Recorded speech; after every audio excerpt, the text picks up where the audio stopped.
Um português, um croata e um suíço entram à conversa num café, mas as chávenas estão vazias.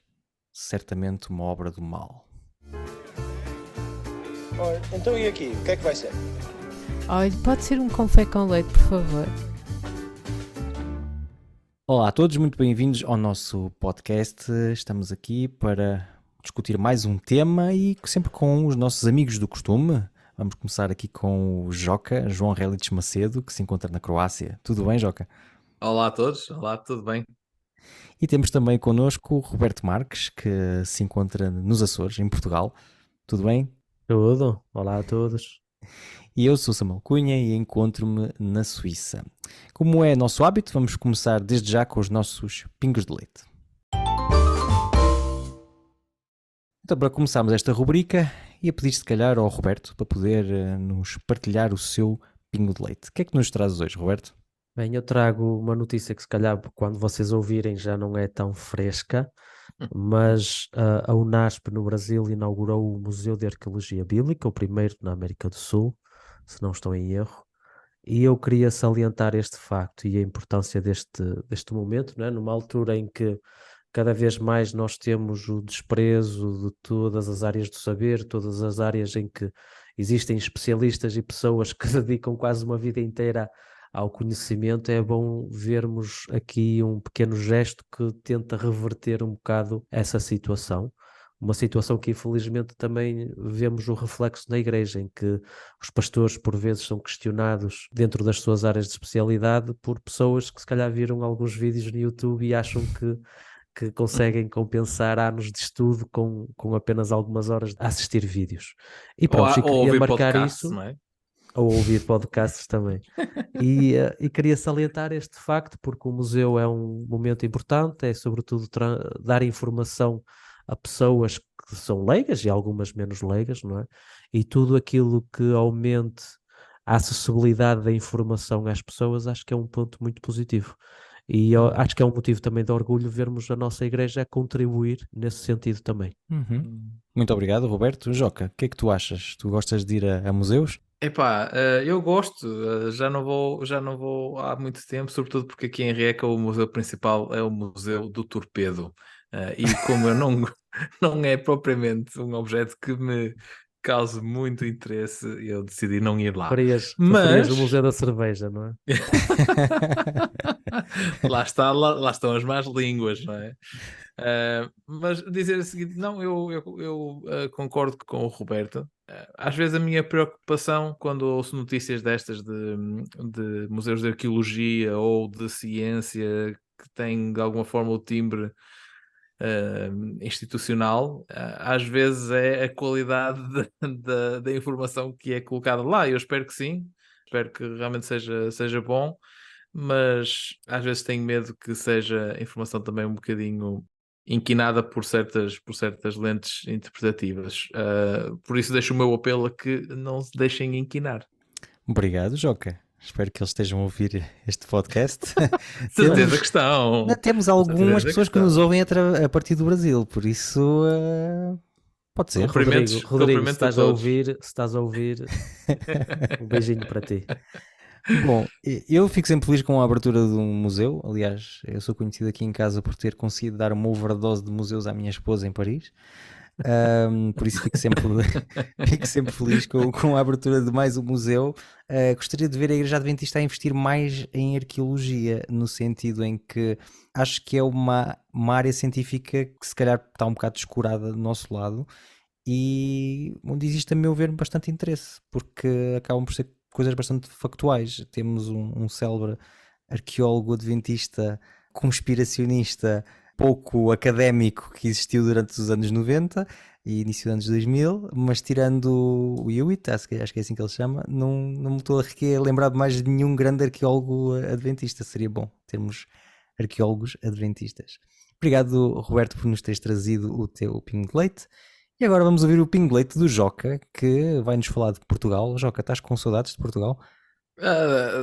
Bem, isso aí é uma questão que deixo para os ouvintes, para a imaginação dos nossos ouvintes. Mas não, aquilo que eu queria falar de Portugal, mais em específico, é dois projetos que surgiram recentemente, ou pelo menos que eu tomei conhecimento deles recentemente e que me parecem que estão ligados de alguma forma à igreja, um se calhar de uma forma mais oficial, outro não tanto, mas que me parecem bons projetos. E queria falar mais em geral sobre a capacidade da igreja de apoiar projetos criativos e artísticos. E os dois projetos que eu gostava de mencionar, o primeiro é o musical Davi, um líder improvável, que vai ser um musical feito no Campori 2024, creio eu, da Juventude Adventista, O com Campori músicas Nacional. Campori Nacional, obrigado Roberto, com músicas originais, escritas pelo pastor Ruben dos Santos, com quem eu andei algumas horas na colportagem no norte de Portugal, e se estiver a ouvir, um abraço a ele. Acho bastante interessante a ideia e acho bastante interessante também o lançamento, pelo menos agora recentemente, o lançamento do casting nacional para encontrar atores para, digamos assim, ou cantores para este musical. Acho que é um apoio a um tipo de arte que eu vi noutros países já com até bastante sucesso em termos de capacidade evangelística. Em Inglaterra conheço uma companhia de teatro adventista que tem bastante sucesso e que eu vejo a chegar a Portugal, e por isso parabéns à Juventude Adventista e parabéns ao Ruben também. E o outro projeto é o projeto Rise, é um projeto musical, música contemporânea, de duração, e que creio que este não está ligado de forma oficial, mas de qualquer forma tem muitas pessoas da nossa igreja envolvidas, e que também, nós já falamos aqui várias vezes sobre a música, mas que eu acho que também tem o seu espaço. E parabéns também, parece-me, por aquilo que eu vejo à distância de estar na Croácia, parece-me também um projeto interessante. Portanto, só para dizer que não é só para criticar, também há momentos em que damos os parabéns, ou que eu dou os parabéns, e queria deixar aqui os meus parabéns a estes dois projetos. Obrigado, Joca, por esta nota positiva. Roberto, já te inscreveste no casting para o musical? Não, porque eu quero que seja um sucesso, por isso eu tenho que fazer a minha parte, e a minha parte é não participar. Mas queria também dar os parabéns a quem está à frente destas iniciativas. Acho que são maneiras inovadoras de tentar, sobretudo o musical, não é? É algo que nunca foi tentado em Portugal, pelo menos nesta escala, e acho que, como todas as iniciativas que não têm ainda muita experiência, se calhar vai haver alguns percalços no caminho, mas acho que certamente não só os envolvidos, mas também aqueles que vão poder assistir, acho que vão ser enriquecidos, não é? Como todo o projeto precisa de ser apoiado para poder ter sucesso. Em relação ao segundo projeto também, acho que temos que ter mais variedade a nível da música adventista em Portugal, e acho que é um bom projeto que abre caminho nesse sentido também, o projeto Rise. Ok. Obrigado, Roberto. Do meu lado, eu também fico sempre feliz quando há música, não é? Por isso fico muito feliz. O Rise já tinha visto sim nas redes sociais, acho super porreiro a ideia, pelo menos o pouco que já vi deixou-me com água na boca. O musical fiquei a saber através de vocês, não sabia de todo que isso estava a ser feito, e acho que é excelente. Pelo menos, para quem não sabe, a Suíça desenvolveu um musical muito forte aqui há uns anos atrás, tanto é que eles foram convidados para trazê-lo ao Campori europeu deste ano, não é? E os jovens que participaram nesse musical ficaram com uma ligação muito forte uns com os outros, e isso também ajudou na fé deles. Por isso, esse tipo de atividades, mais do que o produto final, são também um ótimo momento para que os jovens possam estar juntos uns com os outros e criar memórias e também avançarem na sua vida espiritual. Pequena nota, gostei muito como o Joca disse, projetos artísticos. Dá-me a sensação que na Igreja Adventista portuguesa, projetos artísticos é sempre música.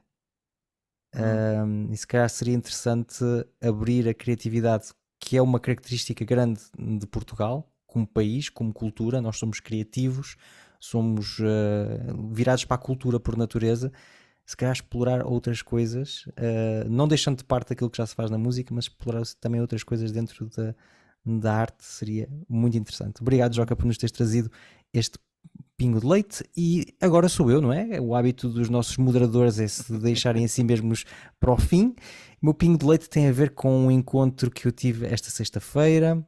Uma jovem que eu batizei aqui há uns anos atrás pediu para me ver e tivemos a conversar esta sexta-feira e ela falou-me que estaria a pensar se calhar em estudar teologia, mas que não se sentia bem com essa ideia de ir, tinha medo de ir por ser mulher.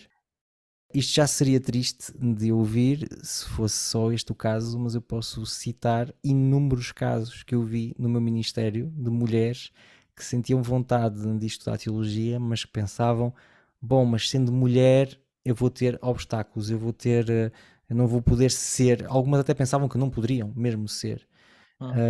Acho que existe aqui, não quero estar aqui a abrir um grande tema, mas simplesmente manifestar a ideia de que nós, homens, e nós, pastores, aqui os três que estamos, temos uma missão de encorajar as jovens que desejam estudar teologia e mostrar-lhes, se calhar, um ângulo diferente das coisas e dizer, não, se tu sentes isso no teu coração, avança.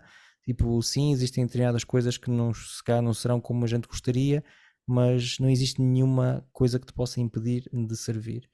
E queria deixar aqui esta nota, porque se calhar as pessoas não fazem ideia, mas existe aí muita jovem que gostaria de ir, mas que não vai porque se criou uma imagem de que não é possível. Joca, sei que é um tema que tu gostas bastante, estás casado com uma pastora, não é? Algo que habita o teu cotidiano, mas também a tua mente. O que é que tu gostarias de dizer brevemente sobre este tema? Eu vou falar contra a ordenação das mulheres, como é lógico. Seria um peso forte se tu dissesses uma coisa assim. Não, atenção, eu vivo com uma e não concordo. Não concorda. Não seria a primeira vez também, não é? Sim, não seria a primeira Não seria vez, a primeira vez. infelizmente. Não seria a primeira vez. Não, eu acho. Eu vou só comentar algo que.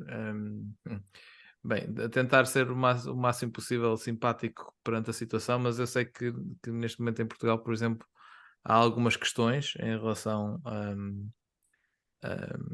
à continuação de mulheres no ministério, ou pelo menos à recepção de novas pastoras para o ministério, e isso deixa-me bastante triste, não é? Parece-me que em cerca de 10, 15 anos nós fomos numa situação em que se calhar a maior parte dos nossos membros nem sabiam que havia uma diferença entre os pastores homens e as pastoras, não é, mulheres, para uma situação onde de repente a pressão está a um nível muito mais elevado, não é?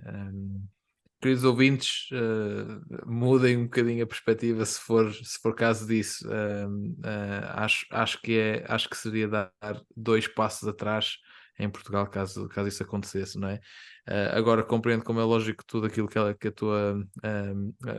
essa rapariga te disse, Samuel, e eu acho que isto é uma demonstração também do tamanho do problema, infelizmente. Obrigado, Joca. Roberto, o que é que tu achas sobre este pingo de leite? É mais uma notícia que me deixa triste, ou uma informação que me deixa triste, não é? Eu acho que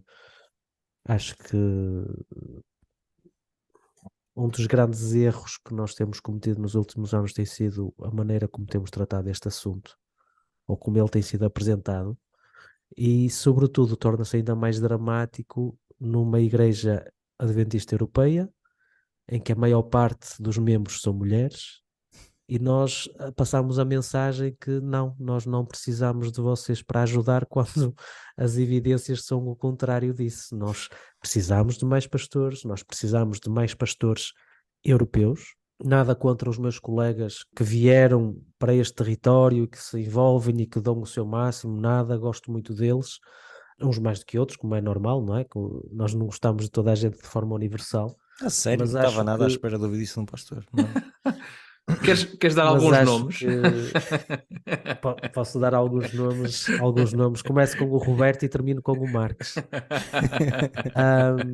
E acho que não é prático, acho que não é inteligente nós, é como verdade. igreja, darmos a mensagem a mais de metade da nossa membresia, não é?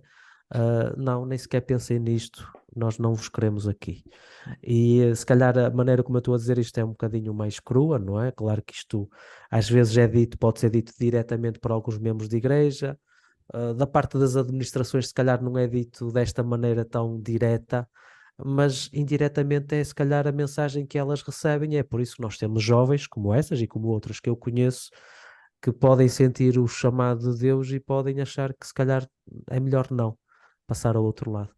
E pronto, eu queria deixar só esta nota, não é? Porque palavras são todas bonitas, mas da minha parte, aquilo que eu tento sempre fazer é apoiar de várias formas, naquilo que na minha esfera de influência me é possível fazer, apoiar naquilo que eu posso. E mais uma vez mostrar a minha tristeza que a igreja esteja a fazer de uma questão que para mim nem sequer é uma questão, nem sequer é um debate teológico sério, na minha opinião, mais uma vez. Acho que a decisão, pelo menos na minha cabeça, já está formulada há muito tempo e acho pena que nós estejamos a dizer a futuras pessoas, possivelmente colegas de trabalho que precisamos, a dizer de forma direta ou indiretamente que elas não têm espaço. E acho pena. Por serem apenas do género feminino. Apenas por causa disso. Exatamente. Apenas por causa disso. Queridos ouvintes, eu tinha-vos dito que o Joca tinha opiniões fortes sobre isto e, Joca, sinto que tu queres dizer mais qualquer coisa. Não. Só muito rápido. Início de maio de 2023 marca na Croácia a primeira vez que uma pastora batizou alguém. Portanto, maio de 2023, quero só referir isso, a primeira vez que uma pastora batizou alguém na Croácia, foi a minha mulher. E para mim é um bocadinho triste que no momento em que se calhar um país como a Croácia, nada contra, não é? Está a começar a abrir-se à ideia, um país como Portugal que tem tanta tradição no que toca a mulheres pastoras, se fecham boas pastoras. Boas pastoras. Muito obrigado, Joca. Obrigado a vocês por nos terem trazido estes pingos de leite. E agora vamos passar à moagem do grão.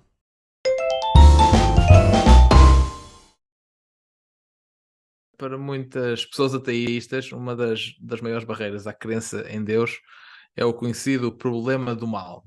Na mais conhecida das suas formulações, o problema do mal é colocado mais ou menos da seguinte forma: um Deus que seja moralmente perfeito, que tenha todo o conhecimento do mundo e que seja todo poderoso, não deveria permitir a existência do mal, visto que o mal existe. Então isso deve significar que Deus não existe. Este problema, inicialmente desenvolvido pelo filósofo grego Epicuro, tornou-se bastante popular entre críticos contemporâneos da religião e do cristianismo, não é? Em específico, e hoje em dia é frequentemente usado como um argumento contra a existência de Deus, sobretudo em momentos como aqueles pelos quais passamos neste momento, em que há grande sofrimento, perdas de vidas em algumas partes do mundo. E até é possível, eu calculo que mais do que possível, é provável que tu, nosso ouvinte, já tenhas interagido com alguém que te colocou este mesmo problema. Então hoje eu gostava de tentar abordar, ou que tentássemos aqui abordar este assunto, focando-nos em duas partes essenciais do problema. Em primeiro, a questão do mal em si mesmo, e em segundo, a questão das características de Deus, portanto, omnipotência, omnisciência e omnibenevolência. Vamos começar com a questão do mal. A pergunta que eu gostava de trazer é mais ou menos a seguinte: portanto, há alguns filósofos e teólogos que defendem que a existência do mal é algo que até pode ser positivo para nós, visto que é essencial para que consigamos perceber por contraste o que é o bem, não é? E isto, obviamente, é uma das possíveis respostas a todo este problema do mal. Mas eu queria perguntar ao Samuel e ao Roberto se eventualmente eles concordam com esta perspectiva. Será que o mal, afinal, pode ser algo bom? Quem é que quer ir primeiro, Samuel? Eu revejo-me bastante nestes teólogos que tu falaste aí, porque eu acho que os seres criados por Deus só podem ser verdadeiramente livres se existem duas possibilidades. Se Deus nos criasse apenas com a possibilidade de sermos bons, sem a possibilidade de sermos maus, nós não teríamos verdadeiramente uma escolha. Então seríamos robôs, em que só podíamos fazer dentro daquela caixinha que tínhamos sido criados, não é? E não havia possibilidade de nos rebelarmos contra ele, de escolhermos uma trajetória que não é a dele, de nos autodestruirmos. Isso não seria possível. Eu costumo dizer, e ainda este sábado tive que dizer isso a um membro, que a existência da árvore do conhecimento do bem e do mal no Jardim do Éden é exatamente ela que transforma o Jardim do Éden num paraíso. E eu explico-vos porquê. Porque as pessoas podem achar estranho, estão a ouvir isto, então o quê? Um sítio em que a gente pode cair, pecar, é o que faz do Jardim do Éden num paraíso. Sim, porque se não existisse essa árvore, Adão estaria em prisão domiciliária. Como os ricos, quando são corruptos e que são obrigados a ficarem nas suas grandes mansões. Não é porque são grandes mansões que não é prisão domiciliária, continua a ser, não é? E se efetivamente não existisse aquela árvore no Jardim do Éden, não existia a possibilidade do homem e da mulher poder dizer: olha, eu não quero mais seguir a tua cena, não quero mais ir na tua onda, quero ir na minha. E isso é que proporciona, ou seja, a existência do mal, para mim, é uma boa coisa em termos conceptuais, obviamente. Ela não é boa em termos normais, em termos da verdadeira vida, não é? Não sei qual seria a palavra melhor para explicar isso, mas em termos de conceito é bom porque é isso que permite justamente a liberdade. E terminaria dizendo, tentar responder uma pergunta que me é colocada também muitas vezes, que é: na nova Terra é possível a gente pecar? A minha resposta e a minha convicção pessoal a isso é sim, claro que é possível pecar. Não acredito que haja pessoas que vão pecar, porque o trauma vai estar lá tão grande e é como nós, que se calhar de forma voluntária metemos a mão no fogo uma vez, mas depois não voltamos a colocar mais de forma voluntária porque compreendemos que queima, não é? Mas possibilidade de pecar, sim, claro, senão estaríamos num ambiente sem liberdade. Ou seja, a existência do conceito do mal, para mim, sempre existiu e sempre existirá, e isso é isso que assegura a liberdade. Roberto, concordas com o Samuel? Achas que para haver liberdade tem que existir o conceito do mal? Pode ser algo bom? Eu concordo em parte, e há uma parte que eu não concordo. Eu concordo com a necessidade de existir o potencial para mal. Acho que foi a palavra que tu usaste a dado momento. Em potência ele pode existir, não é? Sobretudo quando estavas a mencionar no depois, quando Deus terminar com o mal.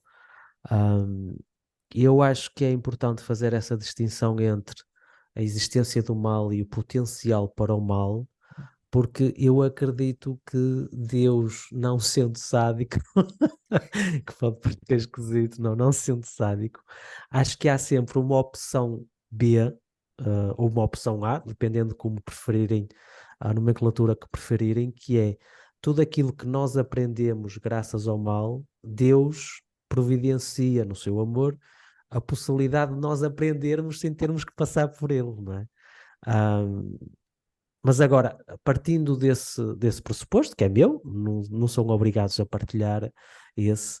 Agora, acho que também, tendo em conta que o mal existiu, que o mal realmente se concretizou em atos, em pensamentos e na humanidade, claro que Deus depois utiliza isso para, de alguma maneira, conseguir mostrar mais claramente o seu caráter e o seu amor e aquilo que ele realmente defende, não é? Agora, de achar que a existência do mal, lá está, sem fazer essa distinção entre o potencial, o mal em potencial, Deus dá-nos a liberdade, por isso, se essa liberdade é real, tem que nos dar também a possibilidade de fazermos algo contrário àquilo que ele queria, não é? Isso que eu chamo o mal em potencial ou a existência do mal. Acho que não era necessário haver esse mal concretizado e que nós vemos a toda a nossa volta, para nós nos apercebermos que Deus é bom e que realmente há uma diferença entre o mal e o bem. Porque lá está, porque depois toca num outro ponto que eu acho que é importante a nível do caráter de Deus, que é se Deus realmente necessitava que o mal existisse, então aí se calhar estávamos a falar de um Deus que não era plenamente, acho que a expressão que tu usaste era omnibenevolente. Acho que foi essa Benevolente, expressão sim. que tu utilizaste, Que eu não é? não tenho a certeza se é uma expressão correta, atenção. Eu também não sei se é uma expressão correta, mas que eu pelo menos encontro textos na Bíblia que me falam desse aspecto, não é? E há um texto em João que me lembra muito disso nas cartas dele, não é? Deus é luz e nele não há trevas. E acho que é algo que para mim conta muito, muito mais do que todos os outros aspectos que nós podemos dar como características de Deus, é aquela que eu acho que mais é necessário para eu acreditar nesse Deus. Acreditar que Deus é luz, acreditar que Deus é amor, porque se Deus não for isso, então para mim ele deixa de ser Deus. Mais do que os outros aspectos, se calhar, e nós vamos falar mais um bocadinho acerca disso, mas para responder Vamos. de uma forma mais clara, para mim não é necessária a existência do mal. Ele existe, mas ele não é necessário. Agora, a partir do momento que nós prezamos a liberdade, claro que essa possibilidade de fazer mal e de nos afastarmos de Deus e tudo o resto, claro que ela era necessária, mas concretizar isso no mal, acho que não era necessário. Deixem-me só fazer aqui uma pergunta na sequência daquilo que vocês estão a falar. Há uma série de televisão que eu não vou mencionar, que é para não dar spoilers, em que há pessoas numa espécie de céu que estão completamente aborrecidas porque tudo aquilo que existe nesse céu é perfeito. Portanto, Roberto, tu não concordas de todo com esta ideia de que viver num mundo em que tudo seja perfeito leva quer dizer, a uma perda de significado da vida. Não sei o que é que tu queres dizer por perfeito. Eu não tenho a certeza também da série que tu estás a falar, mas para responder a essa pergunta, eu acho que não, porque a vida é mais do que simplesmente fazer erros ou não fazer erros, não é? Eu não tenho qualquer problema em, por exemplo, eu experimentar tocar uma música e ela não sair perfeita à primeira vez. Acho que não é esse tipo de perfeição que a Bíblia fala quando nos fala da nova terra como um sítio para, pronto, um novo jardim do Éden. Acho que não é esse tipo de perfeição, não é o tipo de perfeição de eu nunca ter tocado violino e depois de repente começar a tocar violino. Acho que vamos ter muito espaço para crescermos, para aprendermos, para desfrutarmos, para nos conhecermos uns aos outros. Por isso, não acho que seja um sítio aborrecido, mesmo quando nós retiramos a parte do mal, do sofrimento, do pecado. Lá está. Nós podemos retirar essas partes, não termos que ser confrontados com o mal como nós somos aqui neste momento nesta terra, e mesmo assim não é necessário nós acreditarmos que tudo o que nós vamos fazer vai ser perfeito a esse ponto, não é? Eu faço a distinção entre a perfeição moral e todos os outros tipos de perfeição que podem existir, Sim, sim. mesmo até... Pronto, eu não sei quantos é que partilham este meu ponto de vista, é mera especulação da minha parte, por isso não me peçam textos bíblicos, mas acho que uma das coisas que vamos ter muito prazer em fazer vai ser de ver simplesmente o conhecimento tecnológico aumentar. Aquilo que nós vemos hoje em dia e a capacidade que os humanos têm de criar coisas novas e de inventar coisas novas, acho que vai ser muito superior quando nós estivermos na nova Terra, porque depois não vai ser simplesmente com um objetivo egoísta, mas vai ser realmente para que toda a humanidade possa desfrutar, não só a humanidade, mas também o planeta, animais, a ecologia, todos esses aspectos que por vezes ficam muito aquém do que seria desejado, não é? Por isso, eu consigo conciliar muito bem um mundo em que o mal nos relacionamentos, no sofrimento, na morte não existe, mas onde nós todos temos muita margem de progressão para crescermos como pessoas e mesmo no nosso relacionamento com Deus. Acho que as duas não são incoerentes juntas. Portanto, estimados ouvintes, ouviram aqui em primeira mão, no céu existirá apenas produtos da Apple. Se tu achas que isso é perfeição, eu acho que tens a barra muito baixa, mas isso é uma discussão para outro dia. Samuel, um mundo onde todas as músicas que o Roberto toca saíssem perfeitas é um mundo aborrecido ou não? Eu acho que esse é a imagem que nos é dada da teologia medieval, não é? De um céu Da música do aborrecido. Roberto ser perfeita? Eu acho Não, que sim. não. Eu acho que há Teologia vários medieval é o profetas ponto que já principal da profetizaram teologia acerca medieval. disso. Eu sei que o Roberto gosta muito da época medieval, mas não é isso que eu queria dizer. Não, estou-vos a dizer que é assim, eu acho que essa ideia de que o céu é uma seca, ok? Hum. E que é uma perfeição chata, vem da teologia medieval, de nós todos nus, a saltarmos de nuvem em nuvem, cada um com a sua harpa. Isso acho que qualquer pessoa acha que é uma seca, não é? Aquilo que o Roberto descreveu é também a minha visão especulativa do que é o céu. Ou seja, um sítio em que eu não tenho limites em relação às coisas que eu gostaria de fazer aqui na Terra. Nós temos imensos limites aqui na Terra. Quantas pessoas utilizam a expressão de já descobri que com o tempo de vida nesta Terra não vou conseguir ler todos os livros que gostaria, não é? Há muita gente que utiliza essa expressão. No céu tens a eternidade toda para leres, para criares, para viajares, para não teres aqueles problemas que nós temos de não posso agora fazer isto porque tenho que trabalhar, ou não tenho dinheiro suficiente, ou estou a envelhecer, já não tenho forças. Ou seja, todos nós chegou, se calhar alguns daqui do painel já chegou esse dia, se calhar outros não, não é? Em que a gente pendura as nossas botas, não é? Que não podemos jogar mais à bola porque acabou ali, não é? Tipo, no céu não há essa coisa, não há aquela coisa de não posso subir uma montanha porque me dói os joelhos, ou isso não existe. Por isso é assim que eu o vejo, por isso não me parece de tudo uma realidade enfadonha. Ok. E vamos passar aqui para uma outra parte desta questão do problema do mal, e mais especificamente as três características omni de Deus, não é? E eu vou tentar combinar aqui as duas perguntas que eu tinha numa só para também perdermos um bocadinho menos de tempo. Em primeiro lugar, vocês acham que estas características são claramente derivadas da Bíblia? Ou seja, a ideia de que Deus é todo poderoso, de que Deus é completamente benevolente e de que Deus é omnisciente, são ideias que são claras na Bíblia.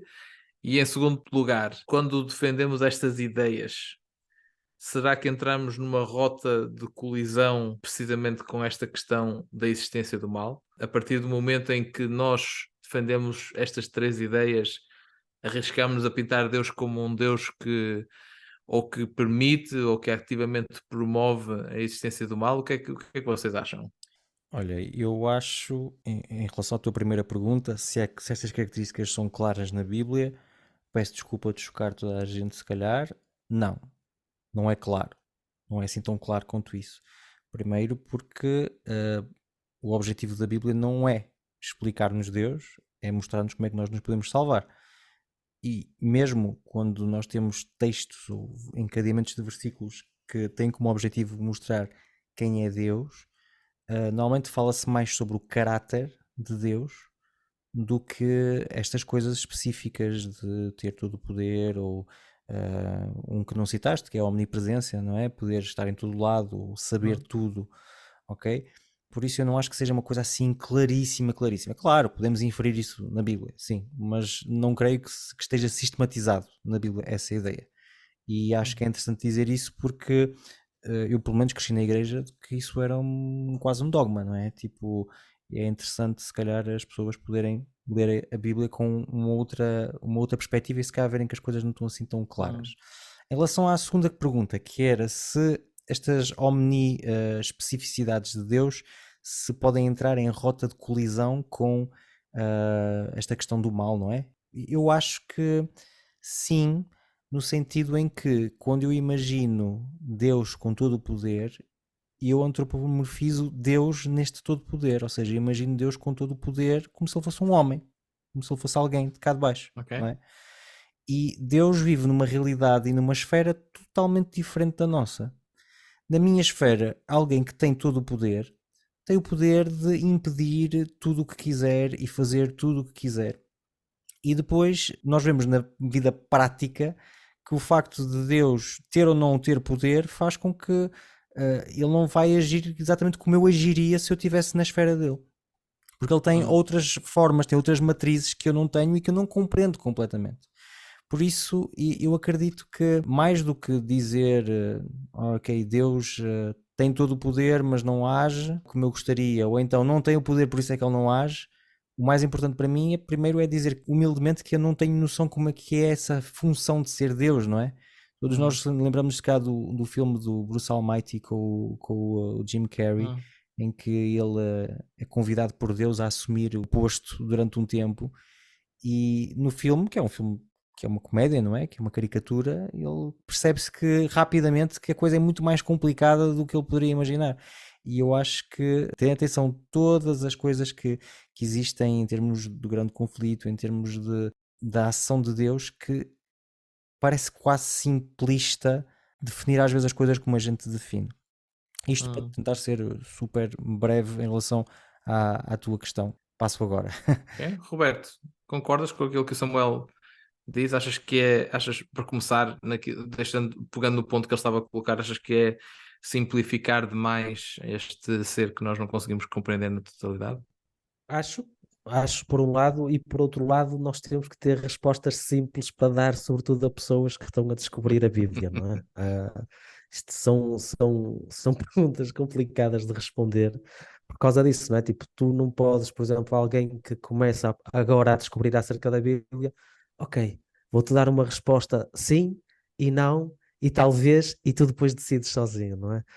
Eu acho que as respostas simples às vezes têm o benefício de ajudar as pessoas a começarem a construir o seu próprio visão do mundo e esquema da Bíblia. Agora, é verdade que isto é uma pergunta complicada, como há outras perguntas complicadas, não é? Eu acho que a nível do cristianismo, do pensamento cristão acerca de Deus, acho que muita da discussão foi inquinada pela filosofia grega, que é um aspecto que nós falamos, mas de maneira superficial, e às vezes nós não nos apercebemos até que ponto isso é verdade, porque mesmo a categoria omni não é propriamente uma categoria do pensamento hebraico. Eles não colocavam essas questões a um nível tão abstrato e tão absoluto, não é? Mas é verdade que a Bíblia parece ter textos que nos levam a pensar isso, sim, Deus é o ser supremo, Deus tem a autoridade suprema, por vezes é-nos apresentado que há coisas que Deus não consegue fazer ou não pode fazer. Aquilo que eu obtive como resposta pessoal, pelo menos para já, aquilo que me satisfaz neste tipo de respostas, é que da mesma forma como nós falámos aqui atrasado quando falámos da omnisciência de Deus, não é? Aqui estamos a abordar outras características de Deus, é que segundo as regras que o próprio Deus estabeleceu, há limites acerca daquilo que ele pode ou não fazer. Da mesma forma como o Samuel mencionou, ou tu, Joca, agora já não tenho a certeza, mas um de nós mencionou que se calhar para nós termos amor nós temos que dar liberdade a essa pessoa para que esse amor seja verdadeiro. Isso é um limite que o próprio Deus se impôs porque ele considerou que havia umas coisas mais importantes do que outras, não é? E acho que isso é um fator que, pelo menos para mim, ajuda muito a saber como é que eles se podem relacionar um entre os outros. Em relação à segunda pergunta, se realmente elas podem entrar em choque com a questão do mal e levar-nos a chegar a um ponto em que digamos, ok, de um ponto de vista racional isto não é coerente, há aqui qualquer coisa que não faz sentido. Eu acho que um dos aspectos que mais me ajudou a mim pessoalmente a conseguir resolver isso, não é? No início falávamos dos ateus, mas eu acho que não são só ateus que lidam com estas perguntas. Acho que crentes sinceros também lidam com estas perguntas e compreendem a importância de responder estas perguntas, pelo menos parcialmente, mesmo que não haja uma resposta definitiva. E acho que um dos aspectos importantes foi aquele que o Samuel mencionou, que foi a questão do grande conflito ou da teodiceia, depende do termo que nós quisermos utilizar, não é? Mas este aspecto em que nós temos Deus e temos uma força que se opõe a Deus, e como é que Deus consegue lidar com essa oposição de uma maneira que seja coerente com o caráter que ele tem. E eu acredito que isso, relacionado com estes próprios limites, as regras do jogo que ele próprio estabeleceu, leva-nos a responder a muitas dessas perguntas. Não digo que responda a todas, porque nós encontramos sempre casos difíceis de aceitar e de responder. Vou dar um por caminho, como o pai agora toca-me mais do que tocava quando eu não era pai, não é? É difícil tu explicares porque é que uma criança recém-nascida nasce com cancro, ou com uma doença incurável, ou com defeitos genéticos, quando ela é completamente, pelo menos inocente, no aspecto dela ter feito qualquer coisa, não é? E é difícil de tu relacionares isso tudo e ligares a um Deus que é de amor. Mais uma vez, é essa característica que eu acho que é a mais importante. Um Deus que encarna o amor. Como é que nós conciliamos essa imagem com essa realidade, apesar de todos os argumentos que nós já utilizamos? Eu acho que, e vou reforçar aquilo que o Samuel disse também, que é, nós estamos a falar de um ser que não pensa da mesma maneira que nós, que não vive na mesma esfera que nós. Eu acredito nisso, não é? Apesar de achar que ele também é um Deus que encarna, que emana, que está presente e tudo mais, acho que é importante nós compreendermos que mesmo assim há uma diferença entre nós e a nossa existência e Deus e a sua existência. Sinceramente, acho que nós nunca vamos ter uma resposta definitiva a isto. Eu acho que E, nunca vamos ter uma resposta, e eu falo pessoalmente, não é? Ainda não a encontrei, e eu acho que nunca vou encontrar uma resposta que me satisfaça a 100%, porque a partir do momento que eu tivesse essa resposta eu já não precisava de fé. É que a razão pela qual, apesar dessas dúvidas e dessas questões, eu continuo a ter fé e eu sou pastor da Igreja Adventista, é porque aquilo que eu vejo da imagem de Deus, aquilo que eu compreendo melhor, é suficiente para me garantir que, mesmo que eu não perceba agora, vai haver uma altura em que eu vou perceber melhor. Não sei Samuel, se respondi, acho que divaguei um bocadinho, mas a questão aqui não é se deste uma resposta definitiva, mas definitivamente respondeste, não é? pronto, sim. A minha pergunta era se eu respondi à pergunta, porque eu acho que divaguei um bocado e Não, não faz mal. Samuel, o que é que tu achas? Vi que querias dizer alguma coisa. Sim, acho que foi no último podcast eu fui acusado pelos meus colegas de painel de, no final, em off, ter dito algo que devia ter dito em on. Então eu aqui vou tentar dizer algo para não ser acusado novamente. Que não é, sei porque é que fizeste essa acusação em plural. Eu acho que foi uma pessoa. pá, Roberto, inclui-te. Estavas com uma cara muito afirmativa, olhar para mim. Não, fora as brincadeiras, tipo, uma das questões que é complicada para um membro standard compreender em relação à questão da origem do mal é como é que, isto foi um pouco tocado pelo Roberto, mas eu estou aqui a dar um exemplo mesmo específico para as pessoas poderem se encontrar dentro desta ilustração. Como é que um Deus que tem todo o poder não se permite de utilizar este poder quando vê sofrimento? Isso é uma das coisas que é mais difícil de explicar, sobretudo porque dá a sensação, e se calhar vocês na vossa vida de igreja já testemunharam, há momentos em que ele decide fazer, ou seja, alguém está em sofrimento, ou em intercessão, ou oração, whatever, e a pessoa a sorte dela muda, não é? E há outras que fazemos exatamente a mesma coisa e não acontece nada. E é isso que é complicado na vida prática cristã. O problema do mal e a omnipotência de Deus define-se em problemas como este. O que é que a gente pensa? E daí eu dizer que, para mim, é muito difícil entrar na esfera de Deus. E justamente encontrar um argumento simples e claro e que explique porque é que nos momentos ele age e porque é que noutros momentos não age. Porque a mim ninguém me convence daquela frase que a gente usamos às vezes na igreja, de mau predador, que é houve cura, mas foi uma cura diferente. Epá, não, tipo, se a gente pede uma coisa específica e essa não acontece, porque é que nos momentos acontece e noutros não acontece, não é? É um argumento para a não existência de Deus, pode ser um argumento também para um Deus que existe mas que é mau, pode ser um argumento para um Deus que existe mas que não tem todo o poder. E a resposta que eu encontro para mim mesmo, admitindo já de forma prealable, ou seja, antes, que não tenho resposta para isto, é que eu escolhi confiar sem compreender. Da mesma forma que se a minha esposa me disser, olha, quando fores para o centro da cidade, em vez de ir por este caminho, vai por aquele, confia no que eu te estou a dizer, eu não preciso de mais para ir naquele caminho. Porque o relacionamento que eu tenho com ela dá-me essa confiança, mesmo se eu não compreender ou achar que é mais longo, eu vou fazê-lo, porque tenho relacionamento. E aquilo que me faz continuar a acreditar em Deus, continuar a pregá-lo, continuar a ser pastor, é justamente uma escolha de dizer, não, aquilo que eu já vivi com Deus em termos de relacionamento permite-me não compreender esta cena e ainda assim dizer, eu acredito que Ele é bom, eu acredito que Ele é justo, eu acredito que Ele está a fazer o melhor dentro da esfera dele, mesmo se eu não consigo compreender humanamente porque é que é assim e não assado. Uhum. Eu queria talvez trazer aqui minha própria resposta, se calhar, a esta questão. E acho interessante que quer o Samuel, quer o Roberto acabaram por, de algum lado, ir ter algo que para mim também faz um bocadinho mais sentido, não é? Só para dar um bocadinho de contexto aos nossos ouvintes, nós estamos a falar desta questão porque aqui há alguns episódios atrás falamos um bocadinho sobre a questão da... era a omnisciência, correto? Sim, Portanto, falamos sobre a omnisciência. questão da omnisciência de Deus. E eu estou a ter uma aula este ano precisamente sobre a questão do problema do mal e decidimos, por que não, tentar, já que há um bocadinho mais de conhecimento disponível neste semestre sobre este tema, por que não tentar fazer um podcast acerca disso.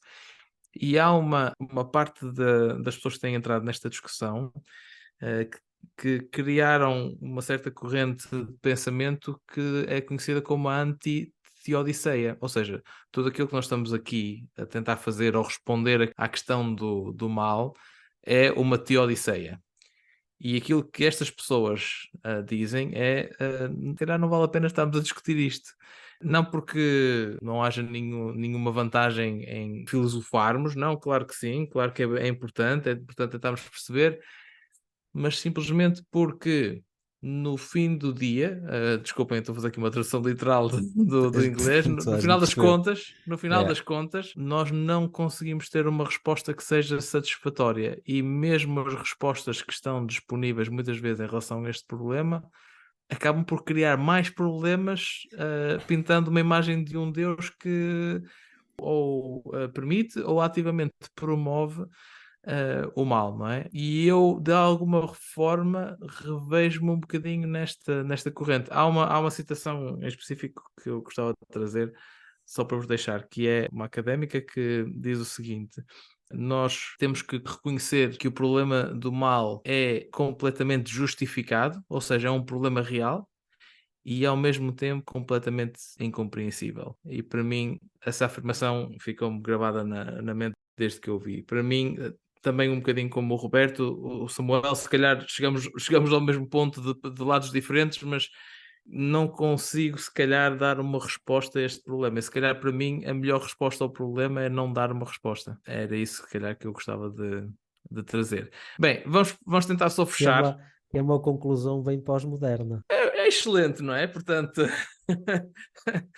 ficam os nossos ouvintes esclarecidos, com respostas concretas aos problemas que de certeza absoluta que os têm incomodado ao longo de gerações. Ora bem, vamos para concluirmos a nossa moagem do grão. Deixem-me só perguntar-vos. Há alguma coisa, algum ponto que vocês gostassem de acrescentar mais e dar eventualmente algum conselho aos nossos ouvintes que ou têm estado a pensar sobre este tema ou têm estado envolvidos em conversas sobre este tema? Há alguma coisa que vocês gostassem de dizer? Samuel. Uma coisa muito simples e que tem muito a ver com o adventismo. Aceitem não ter resposta para uma coisa.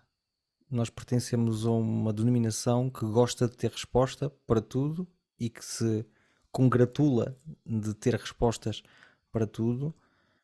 Há uma força na humildade de admitir que não se compreende uma coisa completamente, e acho que mesmo num interlocutor ateu vai ser muito mais apreciado esta humildade de dizer, olha, desculpa, mas isto é um tema que eu tenho umas ideias, tenho umas pistas, mas não tenho exatamente a noção de tudo, do que tentar começar a dar argumentos, como que o Joca disseste bem, acabam por criar mais problemas do que o próprio problema em si.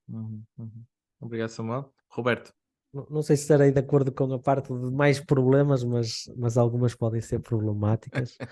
Aquilo que o Samuel disse, que eu concordo, eu acrescentaria simplesmente de terem empatia, porque muitas pessoas lidam com estes problemas porque passaram por dramas que nenhum de nós gostaria de passar. Por isso, há essa humildade, juntar a empatia e tentar, se calhar, em vez de tentar ganhar a discussão, tentar ganhar um amigo. Acho que se calhar é a coisa mais cristã que nós poderíamos fazer nesse momento, quando somos confrontados com alguém que se calhar pensa nestas questões, não é? Seriamente, e que está a discutir de boa fé, não é? Se for alguém que está a discutir connosco também de má fé, então se calhar mais vale o silêncio, porque não adianta nada, por isso, quer de uma maneira ou de outra, a pessoa vai ficar sempre na dele. Mas se calhar para alguém que realmente está a falar convosco, a dialogar, que quer realmente ter uma discussão profunda convosco, se calhar o que é preciso é um bocado de empatia e, mais do que ganhar a discussão, querer ganhar um amigo. Posso acrescentar uma outra definição de empatia, se calhar aquilo que o Roberto disse. Às vezes parece-me que tendo lidado um bocadinho mais com esta discussão, que é uma discussão filosófica, e que, atenção, lá está, mas eu acho que é importante nós termos, mas às vezes parece que quando se fala um bocadinho deste problema, nós acabamos por minimizar a extensão do mal, não é?